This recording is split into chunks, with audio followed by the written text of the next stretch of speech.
Kung magkakaroon ka ng alaga na kakaibang bagay, ano ito? Parang Doraemon lang siguro mas gugustuhin ko magkaroon siguro ng orasan na kayang huminto o bumagal. Siyempre matagal na akong hindi nakauwi ng Pilipinas. Gusto ko na pahintuin yung oras kapag kasama ko yung mga anak ko, yung pamilya ko, di ba? Parang yung isang buwan magiging 3 buwan, ganon. Kaya sa trabaho, pwede kong pahintuin pag gusto kong magpahinga saglit, o di ba?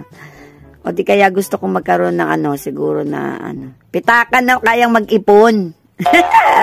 Ay, mas maganda yun kasi kapag naglagay ako ng salary ko doon, so parang kukunin niya na agad yung porsyento. Ang ititira niya na lang doon sa pitaka ko yung budget ko, di ba? Talagang makakaipon ako yun. Diyos ko Lord, gusto ko magkaroon ng ganon. Especially mga OFW yung hirap mag-ipon. Gusto ko yorn. Ano ang una mong gagawin kung bigla kang magising na isa kang higante? Sakto kakagising ko na. Paano kaya yun? Siguro, titingnan ko yung sarili ko kung ano na itsura ko. Siyempre, hindi naman ako magkakasya sa salamin. Pupunta siguro ako sa ilog o kaya sa dagat para tingnan yung sarili ko kung kung pangit ba ako na higante, maganda pa din. Charot. O di kaya syempre pagising ko, wala nang kakasya sa akin na mga damit ko. Syempre maghahanap ako ng susuotin. Saan ako kukuha ng malalaking damit na kakasya sa akin? Mamumblema siguro ako. O di kaya magtitimpla ako ng kape.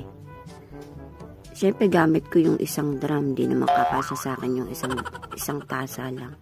Para magasing ako sa sitwasyon kung totoo.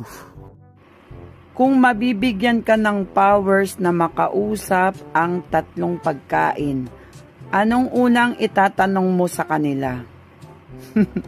Parang ang weird naman na question na to. Ano ba? Sa lechon. Ayun.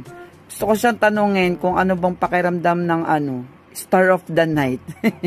Sa mga handaan. Bakit siya yung laging hinahanap ng mga tao? Feeling celebrity, ganon. Tapos, ano pa ba? Gusto ko rin tanungin yung ice cream. Siyempre, kung ano ba pakiramdam ng dinidilaan ng lahat. Bumpane, sana all dinidilaan. Tapos pangatlo, sa prutas. Gusto kong tanungin yung mangga, kung bakit may pa-choice pa siya na maasim tsaka matamis. 2 yung personality, sino nagturo sa kanya nun?